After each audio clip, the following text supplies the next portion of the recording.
नमस्ते दोस्तों, आप देख रहे हैं द इंडियन नेस्ट। मैं हूं स्मिता सिंह और दोस्तों आज आपके लिए जानकारी लाई हूं एक गेम के बारे में। उसकी तमाम ऐतिहासिक चीजें क्या हैं उसके बारे में, उसको बनाने का उद्देश्य क्या था, वो खेल हमें सिखाता क्या है इसके बारे में। वैसे तो जैसे जैसे हम लोग टेक्नोसेवी होते जा रहे हैं, बहुत सारे ऐसे दिलचस्प इंटरेस्टिंग गेम्स हैं जिन्हें हम लोग भूलते जा रहे हैं, जिन्हें बचपन में हम खूब खेला करते थे। लेकिन फिर भी एक गेम ऐसा है जिसे आज भी हम लोग खेलते हैं, ये हमारे स्मार्टफोन्स में भी पाया जाता है और जिसे खेलने के लिए बहुत ज्यादा दिमाग की जरूरत नहीं होती है, क्योंकि इसमें सब कुछ डाइस के नंबर्स पर और आपकी किस्मत पर निर्भर करता है। गेम का नाम है सांप सीढ़ी यानी कि स्नेक एंड लैडर।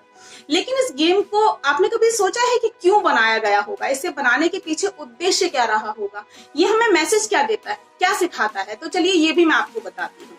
सांप सीढ़ी इसे एक भारतीय खेल है जिसे मोक्षपट भी कहा जाता है। प्राचीन समय में इसका नाम मोक्षपट हुआ करता था क्योंकि इसका जन्म भारत में हुआ है, भारत में इसकी उत्पत्ति हुई है। लेकिन क्योंकि विदेशों में भी ये खूब खेला जाता है और क्योंकि इसे स्नेक एंड लैडर भी कहा जाता है, तो लोगों को लगता है कि एक विदेशी गेम है, लेकिन वास्तव में इसकी जन्मभूमि भारत है। प्राचीन भारत में जब इस गेम को बनाया गया, जब इसकी उत्पत्ति हुई, तो मोक्षपट के अलावा इसे परम पदम, मोक्षपटामू भी कहा जाता था और समय के साथ साथ इसे और भी कई नाम दिए गए, जैसे इसे लीला, ज्ञान चौपट, कैलाशापटम और ज्ञानबाजी नामों से भी बुलाया जाता है। कुछ ऐतिहासिक संकेत ये बताते हैं कि दूसरी सदी के समय से भारत में इस गेम को खेला जाता रहा है। लेकिन कुछ इतिहासकार ये भी मानते हैं कि 13वीं शताब्दी में महाराष्ट्र के संत ज्ञानदेव ने बच्चों को नैतिक मूल्य समझाने के उद्देश्य से इस खेल का आविष्कार किया था और नाम दिया था कैलाशापटम। 16वीं सदी में इस खेल को जैन धर्म के लोगों ने भी खेल खेल में शिक्षित करने के लिए जरिया बनाया और फिर इसे नाम दिया गया ज्ञानबाजी। पहले इस खेल को कपड़े पर तैयार किया जाता था और तब खेला जाता था, लेकिन 18वीं सदी के बाद ये बोर्ड पर बनाया जाने लगा।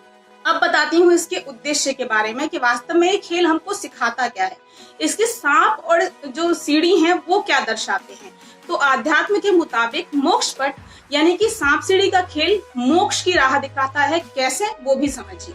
आपने देखा होगा कि जो बोर्ड होता है सांप सीढ़ी का, उसमें 100 तक की आज काउंटिंग होती है। चौखाने यानी कि बॉक्सेस बने होते हैं।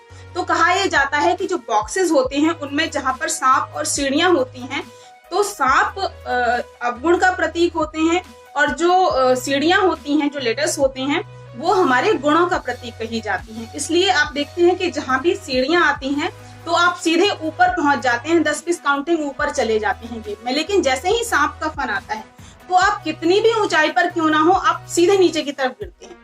कुल मिलाकर इस गेम का सारांश जो है वो ये है कि ये खेल हमें जो शिक्षित करता है वो अच्छाई और बुराई के बारे में बताता है कि इंसान जब बुरे कर्म करता है तो वो कितनी भी ऊंचाई पर क्यों न चला जाए, वो हमेशा नीचे गिरता है। और यदि इंसान अच्छे कर्म करता है तो वो उसे कितने की दबाने की कोशिश क्यों न की जाए, वो हमेशा ऊपर की तरफ बढ़ता है। इसमें मोक्षपट से इसलिए कहा जाता है कि कर्म और कुकर्मों के बारे में इसमें जो उदाहरण दिए गए हैं कि जो सांप होता है वो कुकर्मों का, अधर्मों का प्रतीक होता है, जो सीढ़ियां होती हैं वो धर्म की प्रतीक होती हैं। तो मोक्षपट्टी से इसलिए भी कहा जाता है कि जो व्यक्ति अच्छे कर्म करता है उसे बार बार के जन्म मृत्यु के फेर से मुक्ति मिल जाती है और वो अच्छे कर्म करके मोक्ष की प्राप्ति करता है। और जो अधर्म करता है या बुरे कर्म करता है वो बार बार मृत्यु लोक में जन्म लेता है और फिर बार बार उसकी मृत्यु होती है, तो ये वहां उसे मोक्ष नहीं मिलता। तो ये गेम हमें इस तरीके की शिक्षाएं देता है।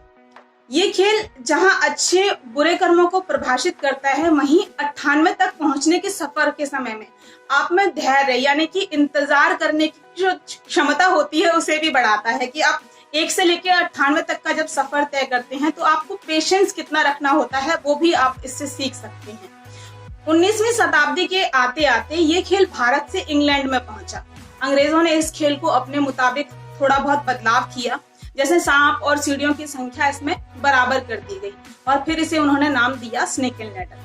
और अब मोक्षपटामू स्नेक एंड लैडर बन चुका था, तो इसमें जो छिपे हुए मूल थे, जो नैतिक मूल्य से इसको बनाया गया था, जिस धार्मिक उद्देश्य का आधार रख के इसको बनाया गया था, उसको उन्होंने साइडलाइन कर दिया। इंग्लैंड के बाद मोक्षपट पहुंचा अमेरिका, जहां पहुंचकर स्नेक एंड लैडर बन गया शूट एंड लैडर। बदलते दौर और समय के साथ मोक्ष पट का रूप भी काफी बदला है।